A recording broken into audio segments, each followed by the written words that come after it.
नमस्कार दोस्तों, मैं सुप्रिया स्वागत करती हूँ आपका डिकोड एग्जाम के डेली करंट अफेयर की क्लास में। दोस्तों, आज हम अपनी करंट अफेयर की क्लास में डिस्कस करेंगे 4 अगस्त 4 अगस्त से रिलेटेड करंट अफेयर को। तो चलिए दोस्तों, जल्दी से आप सभी लोग सेशन से जुड़ जाइए, सेशन को आप सभी लोग शेयर कर दें। और जैसा कि मैं उम्मीद कर रही हूँ आप सब लोग बहुत अच्छे से होंगे, अच्छे से अपनी प्रिपरेशन कर रहे होंगे। और कल की क्लास में स्टैटिक्स जीके शामिल नहीं कर पाई थी, उसके लिए मुझे माफ करिएगा। ठीक है, किसी किसी दिन ऐसा हो जाता है, तो कोशिश क्या करिए आप लोग थोड़ा सा खुद से भी पढ़ने की कोशिश करिए। और अगर जिस दिन नहीं स्टैटिक पोर्शन आता तो जितना बाकी के दिनों का जो रहता है उसको रिवीजन करने की कोशिश क्या करिए। ठीक है, चलिए इसी के साथ क्लास स्टार्ट करती हूँ। और क्लास स्टार्ट करूँ उसके पहले कहना चाहूंगी कि जल्दी से चैनल को सब्सक्राइब कर लीजिए और बेल आइकन को प्रेस कर लीजिए। इससे आपको चैनल से रिलेटेड हर क्लास की वीडियो का प्रॉपर नोटिफिकेशन मिलेगा और आपकी कोई भी क्लास मिस नहीं होगी। तो दोस्तों स्टार्ट करते हैं अपनी क्लास। और आज की क्लास में हमारा सबसे पहला प्रश्न है कि निम्न में से किसके द्वारा उल्लास मोबाइल ऐप लॉन्च किया गया है। तो यहाँ पे देखिए, यहाँ पे केंद्रीय मंत्री, यहाँ पे प्रधानमंत्री का नाम लिखा है अमित शाह, गृह मंत्री धर्मेंद्र प्रधान। तो करेक्ट आंसर हो जाएगा इसका सी है, केंद्रीय मंत्री धर्मेंद्र प्रधान जी के द्वारा उल्लास मोबाइल ऐप लॉन्च किया गया है। आइए इस ऐप के बारे में बात करते हैं। तो केंद्रीय शिक्षा मंत्री हैं श्री धर्मेंद्र प्रधान, उन्होंने दिल्ली स्थित प्रगति मैदान में भारत मंडप में उल्लास, ध्यान रखिएगा कहाँ पे, भारत मंडप जो कि प्रगति मैदान में है दिल्ली में, वहां पे उन्होंने उल्लास यानी कि नव भारत साक्षरता कार्यक्रम के प्रतीक चिन्ह, लोगो, नारा, स्लोगन, जन जन साक्षर और मोबाइल एप्लीकेशन का शुभारंभ किया है। तो कहां से किया है? नई दिल्ली से किया है। ठीक है, उल्लास जो कि एक साक्षरता कार्यक्रम है। दोस्तों उल्लास का अगर हम लोग फुल फॉर्म देखें, ठीक है, तो understanding life long learning for all in society, ये इसका फुल फॉर्म है।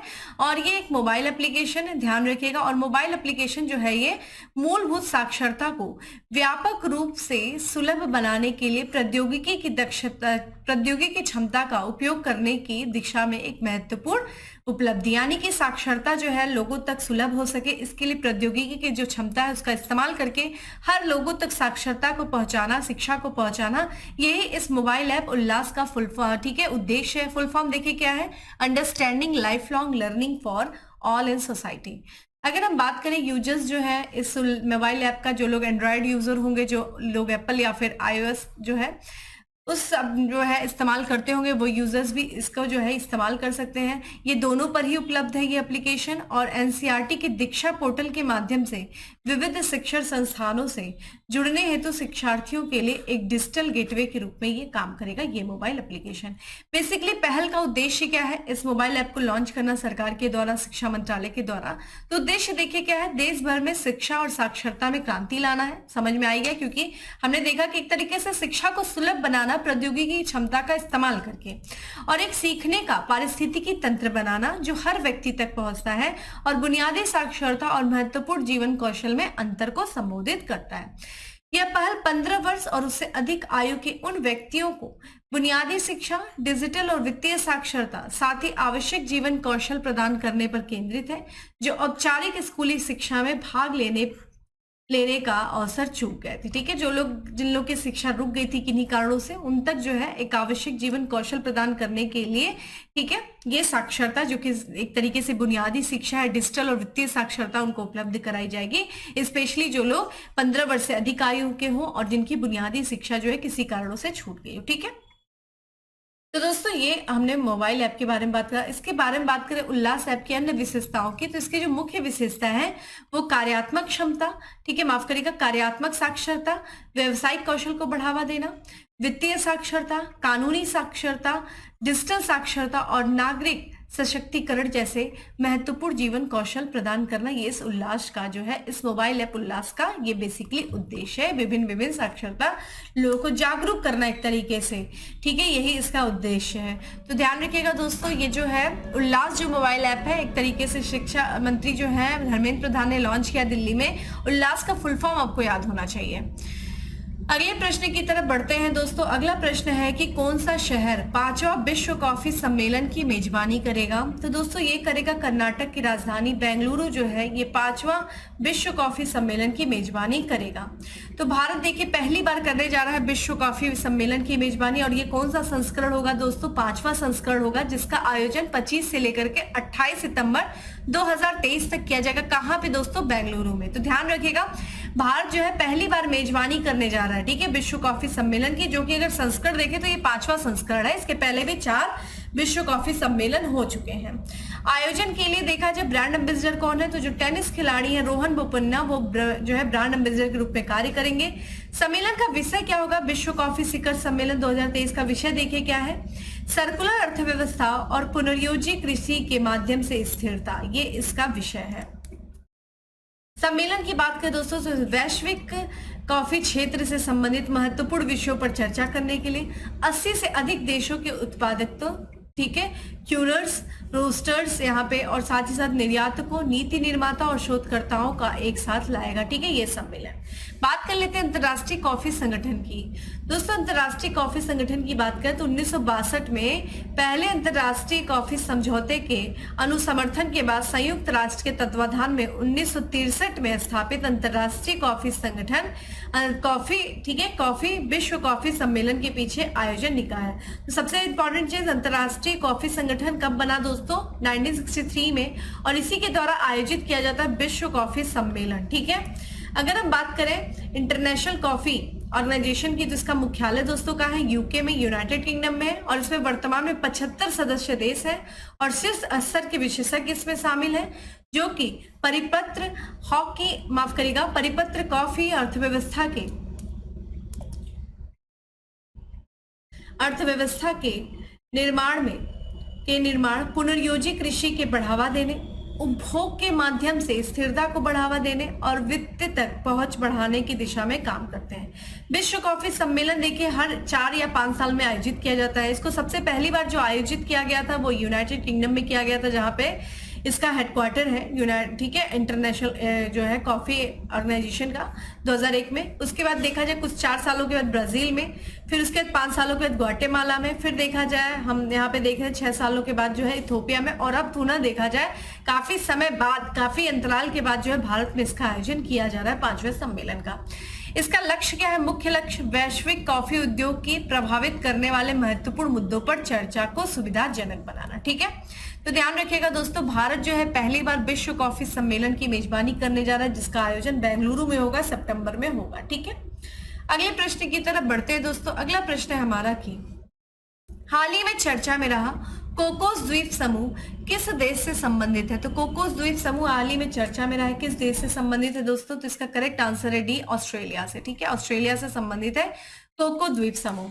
इसके बारे में बात करें तो यहाँ पे बात करें भारतीय नौसेना और भारतीय वायुसेना के विमानों ने हाल ही में दक्षिण हिंद महासागर में ऑस्ट्रेलिया के कोकोस द्वीप का दौरा किया है, ठीक है, किसने, भारतीय नौसेना ने भी और भारतीय वायुसेना ने, जिससे हिंद महासागर में भारत और ऑस्ट्रेलिया की सेनाओं के बीच रणनीतिक पहुंच एवं अंतर संचालनता मजबूत हुई है।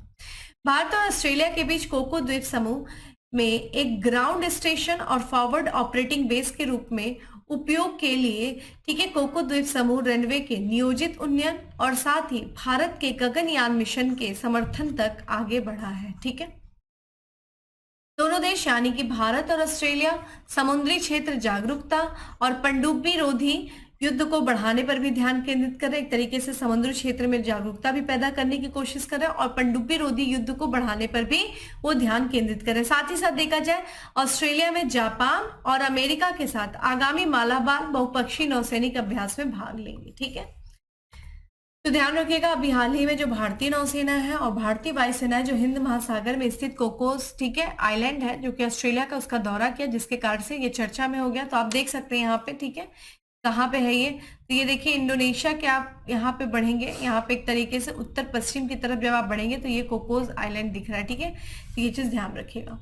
अगले प्रश्न की तरफ बढ़ते दोस्तों। अगला प्रश्न है हमारा कि हाल ही में कितने अद्वितीय भारतीय शिल्पों को भौगोलिक संकेत टैग प्राप्त हुए, कितने जो है यहाँ पे भारतीय शिल्पों को जीआई टैग प्रदान हुआ है हाल ही में, तो 7, ठीक है।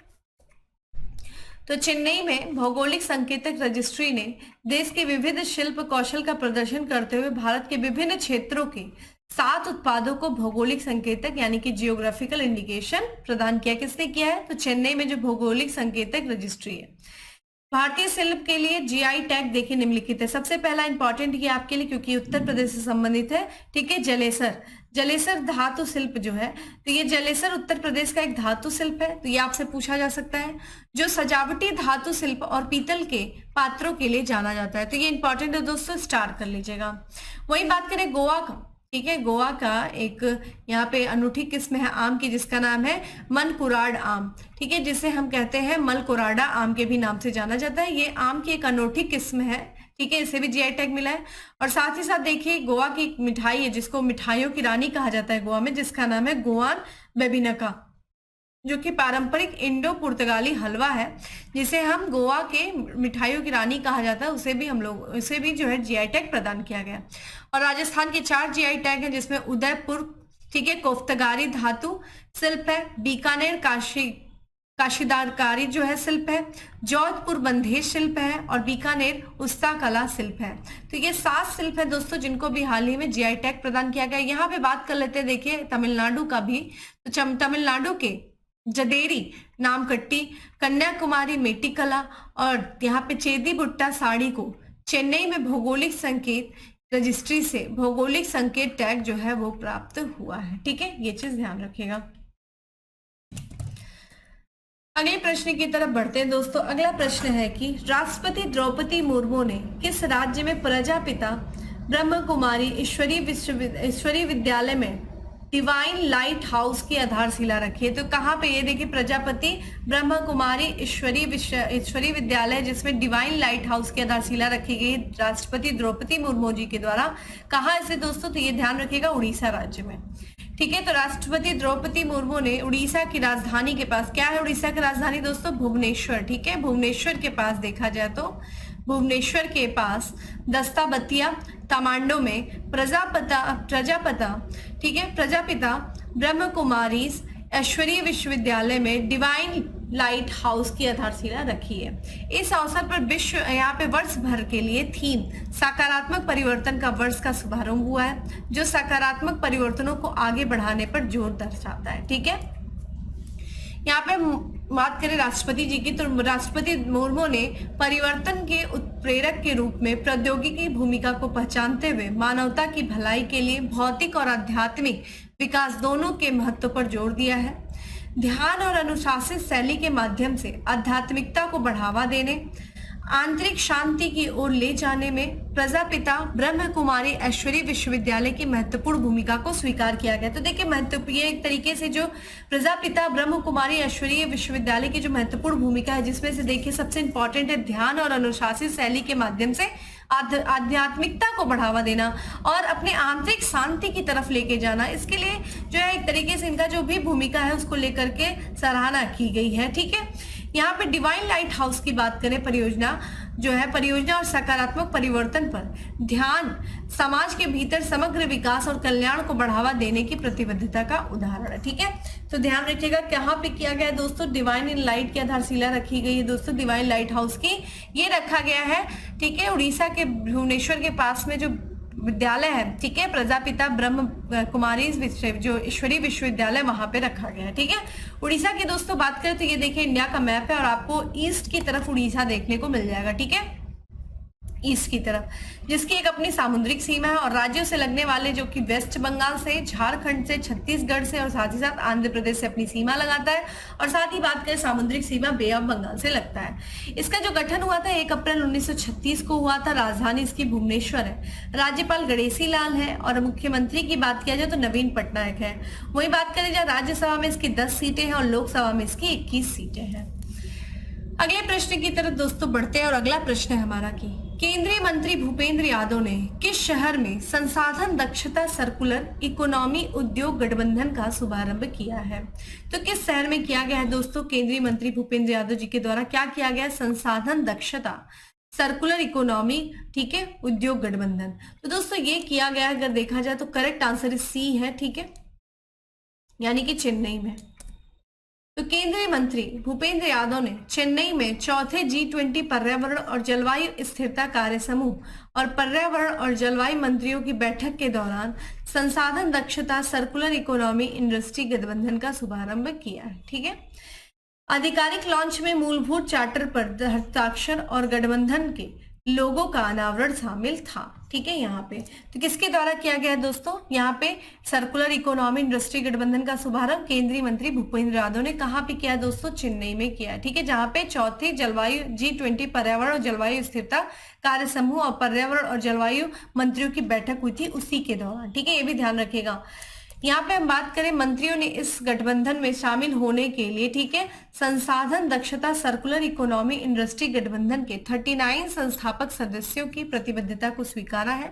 बात करें संसाधन दक्षता सर्कुलर इकोनॉमी इंडस्ट्री गठबंधन का मिशन जो है, कंपनी दर कंपनी सहयोग को बढ़ावा देना है, विभिन्न क्षेत्रों और मूल्य श्रृंखलाओं में उन्नत क्षमताओं का निर्माण करना है, संसाधन दक्षता बढ़ाने और परिपत्र अर्थव्यवस्था संक्रमण में तेजी लाने के लिए गठबंधन के सदस्यों में वैश्विक अनुभवों को लाना है। तो ये इसका बेसिकली उद्देश्य है।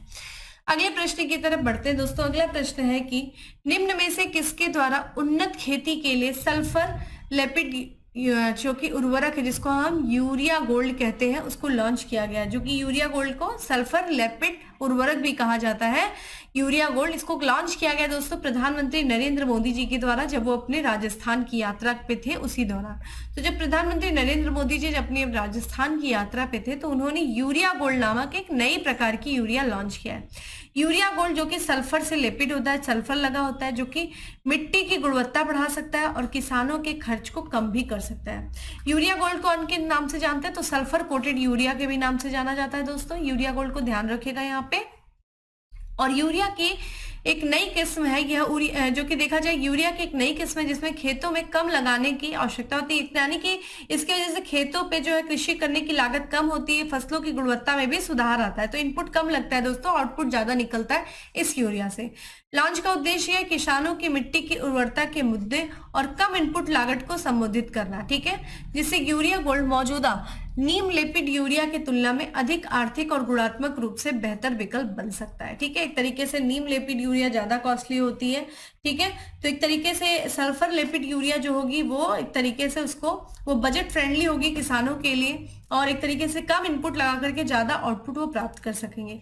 सल्फर लेपिड यूरिया की बात किया जाए दोस्तों तो ये धीरे धीरे नाइट्रोजन छोड़ता है और ह्यूमिक एसिड मिलाने से उर्वरक के रूप में इसकी सेल्फ लाइफ बढ़ जाती है। ठीक है, तो किसके द्वारा लॉन्च किया गया दोस्तों, यूरिया गोल्ड। ध्यान रखिएगा, यूरिया गोल्ड को सल्फर कोटेड यूरिया भी बोलते हैं। इंपॉर्टेंट बस इतना ही है आपके लिए। अगला प्रश्न है दोस्तों की किस देश ने फाल्कन सिल्ड 2023 अभ्यास आयोजित होगा, किस देश में होगा दोस्तों, तो ये होगा चीन में। तो राष्ट्रीय रक्षा मंत्रालय ने घोषणा किया है कि चीन और संयुक्त अरब अमीरात, ध्यान रखिएगा, यूएई की वायु सेनाएं उत्तर पश्चिम चीन के, ठीक है, यहाँ पे देखा जाए झिंजियांग, ठीक है, उइगुर स्वायत्त क्षेत्र में एक संयुक्त प्रशिक्षण अभ्यास आयोजित करेंगे। मंत्रालय के अनुसार देखा जाए फाल्कन सिल्ड जो है 2023 अभ्यास दोनों देशों, कौन से दोनों देशों, चीन और यूएई की वायु सेनाओं के बीच पहला संयुक्त प्रशिक्षण होगा।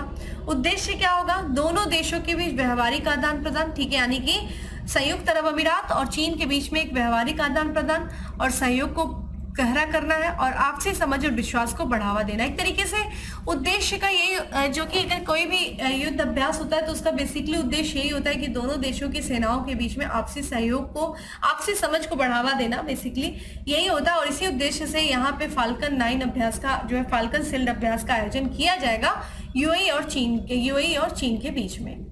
अगला प्रश्न है दोस्तों हमारा कि ब्रिक्स के न्यू डेवलपमेंट बैंक ने किसे बोर्ड का सदस्य चुना है। तो देखिए अभी हाल ही में ब्रिक्स यानी कि ब्राजील, रशिया, इंडिया, चाइना और साउथ अफ्रीका का जो न्यू डेवलपमेंट बैंक है, कमेंट बॉक्स में आंसर करिए ये किस वर्ष जो है स्टार्ट किया गया था, बोर्ड का सदस्य चुना गया। किसे चुना गया दोस्तों, तो थुरैया अल हाशमी को चुना गया। ठीक है, तो इनकी आप तस्वीर देख सकते हैं। ये संयुक्त अरब अमीरात के वित्त मंत्रालय में अंतर्राष्ट्रीय वित्तीय संबंध और संगठन विभाग के निदेशक थुरैया हामिद अल हाशमी को ब्रिक्स के न्यू डेवलपमेंट बैंक में निदेशक मंडल के सदस्य और एक निर्वाचन क्षेत्र निदेशक के रूप में चुना गया है। ठीक है, ध्यान रखिएगा। यहाँ पे ब्रिक्स के न्यू डेवलपमेंट बैंक के निदेशक मंडल के सदस्य और निर्वाचक क्षेत्र का निदेशक किसे चुना गया है दोस्तों? तो ये जो संयुक्त अरब अमीरात के वित्त मंत्रालय के अंतरराष्ट्रीय संबंध और गठबंधन विभाग की निदेशका है, जिनका नाम है थुरैया हामिद अल हाशमी, जिनकी तस्वीर आप देख रहे हैं। बहुपक्षीय बैंकों ने अपनी नियुक्ति के साथ वह निदेशक का पद संभालने वाली पहली अमीराती और अरब महिला, ये पहली अमीराती महिला और साथ ही साथ पहले अरब की महिला है जो इस पद पर नियुक्त की गई है। वैश्विक स्तर पर और विभिन्न वित्तीय क्षेत्रों में यूएई की वित्तीय हितों में योगदान देंगी। ठीक है, तो ये ध्यान रखिएगा दोस्तों। हमने ब्रिक्स के बारे में पढ़ा। यहाँ पे कुछ और भी इंपॉर्टेंट न्यूज है जिनको हम देख सकते हैं। तो हमारा देखिए अगला है कि लंदन में रहने वाली भारतीय मूल की लेखिका, जिनका नाम है चेतना मारू, तस्वीर में आप देख सकते हैं उनकी। ठीक है, तो स्क्रीन पे उनकी तस्वीर है। चेतना मारू को उनके पहले उपन्यास वेस्टर्न लेन के लिए 2023 बुकर पुरस्कार के लिए चुना गया। तो आपसे एग्जाम में डायरेक्ट ये पूछा जा सकता है कि वेस्टर्न लेन की लेखिका कौन है? तो चेतना मारू है और ये भारतीय मूल की लेखिका है। ठीक है, लंदन में ये रहती हैं और इनका जो है पहला जो है पुस्तक उपन्यास था वेस्टर्न लेन, उसी को जो है 2023 के बुकर पुरस्कार के लिए चुना गया है। अगला है कि मेडक ड्रैगन प्राइवेट लिमिटेड के प्रतिष्ठित best managed pharmaceutical sustainable organisation 2023 पुरस्कार मिला है। ठीक है, किसको मिला है? तो मेडक ड्रैगन प्राइवेट लिमिटेड को मिला है। जबकि मेडक ड्रैगन के प्रबंध निदेशक दीपक सेनाय को south Asia Pacific health care summit and business award 2023 के छठे संस्करण में 2023 के वैश्विक उद्यमी के रूप में सम्मानित किया गया है। तो ध्यान रखिएगा, मेडक ड्रैगन प्राइवेट लिमिटेड को best managed pharmaceutical sustainable organisation पुरस्कार मिला है। वही इसके जो निदेशक है दीपक सेनाय, ठीक है, जिनकी तस्वीर आप स्क्रीन पे देख रहे हैं, इनको जो कि south Asia Pacific health care summit and business award का जो छठा संस्करण था उसमें इनको वैश्विक उद्यमी के रूप में सम्मानित किया गया है। ठीक है, अब बात करते दोस्तों आज के लास्ट प्रश्न की कि निम्न में से किस मंत्रालय ने नशीली दवाओं की मांग में कमी के लिए राष्ट्रीय कार्य योजना शुरू की है? तो इसका जो है नशीली दवाएं जो है उनकी मांग में कमी लाने के लिए एक राष्ट्रीय कार्य योजना जो शुरू किया गया है वो किया गया है सामाजिक न्याय और अधिकारिता मंत्रालय के द्वारा। तो सामाजिक न्याय और अधिकारिता मंत्रालय ने नशीली दवाओं की मांग में कमी लाने के लिए राष्ट्रीय कार्य योजना शुरू किया है। इस कार्य योजना का उद्देश्य देखिए क्या है, तो उच्च शिक्षण संस्थानों, विश्वविद्यालय परिसरों, स्कूलों पर ध्यान केंद्रित करते हुए जनता तक पहुंचना और मादक द्रव्यों के उपयोग के बारे में जागरूकता फैलाना, आश्रित आबादी तक पहुंचना और उनकी पहचान करना, अस्पतालों में परामर्श और उपचार सुविधा पर ध्यान केंद्रित करना और सेवा प्रदाताओं के लिए क्षमता निर्माण करना, यही बेसिकली इसका उद्देश्य है। ठीक है, तो ये किसके द्वारा नशीली दवाओं में कमी लाने के लिए राष्ट्रीय कार्य योजना किसके द्वारा शुरू की गई है? सामाजिक न्याय और अधिकारिता मंत्रालय के द्वारा। इसी मंत्रालय ने एक और योजना लागू किया है दोस्तों, कौन सा? राष्ट्रीय वयोश्री योजना। तो यहाँ पे बात करें सामाजिक न्याय और अधिकारिता मंत्रालय ने अगस्त 2023 में राष्ट्रीय वयोश्री योजना लागू किया है। तो ये यहाँ पे हम दूसरी बात करें यहाँ पे मंत्रालय के बारे में, इस योजना का उद्देश्य देखिए गया है, तो उम्र से संबंधित किसी भी विकलांगता या दुर्बलता से पीड़ित वरिष्ठ नागरिकों को सहायक जीवन उपकरण प्रदान करना है जो उनके शारीरिक प्रकार्यों को लगभग समान स्थिति में बहाल कर सके। ठीक है, तो जो वो एक तरीके से सहायक जीवन उपकरण वगैरह होता है ये प्रदान किया जाएगा इस राष्ट्रीय वयोश्री योजना के तहत।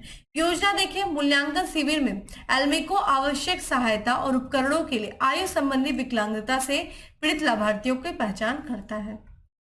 तो राष्ट्रीय वयोश्री योजना ये भी देखिए सामाजिक न्याय और अधिकारिता मंत्रालय के तहत है। तो ये था दोस्तों आज का हमारा 10 MCQ। अब बात करते हैं दोस्तों फैक्ट्स ऑफ द डे की। दोस्तों आज का हमारा सबसे पहला फैक्ट है कि माइक्रोसॉफ्ट इंडिया और दक्षिण एशिया के नए कॉर्पोरेट वाइस प्रेसिडेंट के रूप में नियुक्त किया गया है। किसे किया गया है? तो पुनीत चंदोक को नियुक्त किया गया है। अगला है ऐश्वर्य प्रताप सिंह तोमर ने FISU वर्ल्ड यूनिवर्सिटी गेम 2023 में पदक जीता है। कौन सा पदक जीता है? स्वर्ण पदक जीता है। अगला है फुटबॉल विश्व कप में हिजाब पहनकर खेलने वाली पहली खिलाड़ी बनी है तो मोरक्को की डिफेंडर नोहेला, ठीक है, बेंजीना। अगला है हाल ही में विमोचित पुस्तक कारगिल एक यात्री की जुबानी पुस्तक के लेखक है दोस्तों अजय भट्ट। अगला है, हाल ही में बेल्जियम ग्रैंड प्रिक्स से जीता है किसने? मैक्स वेस्टन ने, ठीक है, बेल्जियम ग्रैंड प्रिक्स से जीता है। तो ये दोस्तों था आज का हमारा फैक्ट्स ऑफ द डे। अब बात करते हैं दोस्तों किसके बारे में, हम बात करेंगे स्टैटिक्स जीके के बारे में, टॉप 10 स्टैटिक्स जीके के बारे में। सबसे पहला आज का स्टैटिक्स जीके है कि प्रशासनिक सुधार आयोग 1967 जिसने पहली बार लोकपाल तथा लोकायुक्त बनाने की संस्तुति दी थी, इस आयोग के अध्यक्ष कौन थे? तो मोरारजी देसाई थी, ठीक है, करेक्ट आंसर है मोरारजी देसाई। दीवाने अमीर को ही, माफ करिएगा, दीवाने अमीर कोही विभाग की स्थापना की थी, किसने किया था? मोहम्मद बिन तुगलक ने। तुगलक वंश का शासक था मोहम्मद बिन तुगलक, उसने दीवाने अमीर कोही की विभाग की स्थापना की थी। सुभाष चंद्र बोस के राजनीतिक गुरु थे, कौन थे? सीआर दास। चलिए आप मुझे बताइए गांधी जी के जो है राजनीतिक गुरु कौन थे? ठीक है, चूंकि हमने देखा सुभाष चंद्र बोस के राजनीतिक गुरु सीआर दास थे। अगला है कूका आंदोलन जिसकी शुरुआत हुई थी 1872 में, किसके नेतृत्व में? भगत जवाहर मल के नेतृत्व में हुई थी। इसकी नींव पड़ी थी किस राज्य में? तो पंजाब में, ठीक है, कूका आंदोलन की नींव पड़ी थी पंजाब में। अगला है माल्थस के अनुसार जनसंख्या नियंत्रण का सर्वाधिक प्रभावकारी उपाय है क्या? जन्म नियंत्रण है, ठीक है, जन्म पे नियंत्रण करके ही हम जनसंख्या नियंत्रण कर सकते हैं। अगला है पृथ्वी की सतह का वो भाग जिस पर भूकंपीय तरंगों का सर्वप्रथम रिकॉर्ड किया जाता है, क्या नाम है? अधिकेंद्री, जिसे हम इपी सेंटर कहते हैं, ठीक है। चिक्विकामाटा जो कि चिली में है, खनिज के लिए विश्व प्रसिद्ध है, किस खनिज के लिए? तांबे के लिए। अगला है भारत में धात्विक खनिजों का प्रमुख स्रोत है, कौन सा दोस्तों? धारवाड़ सेल जो है ये धात्विक खनिजों का प्रमुख स्रोत है। प्रसिद्ध ठुमरी गायिका गिरिजा देवी का जन्म स्थान है, कहां दोस्तों? वाराणसी में इनका जन्म हुआ था। अगला है उत्तर प्रदेश के उत्तर केंद्रीय सांस्कृतिक केंद्र स्थापित है इलाहाबाद, यानी कि जिसे हम प्रयागराज कहते हैं, ठीक है।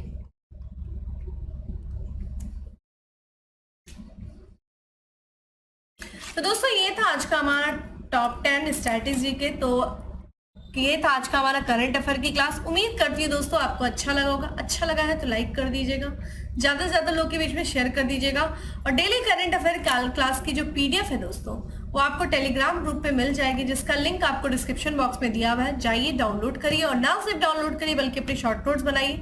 चलिए दोस्तों फिर मिलते हैं अपने अगले सेशन में, तब तक के लिए bye, have a good day, stay safe and stay happy.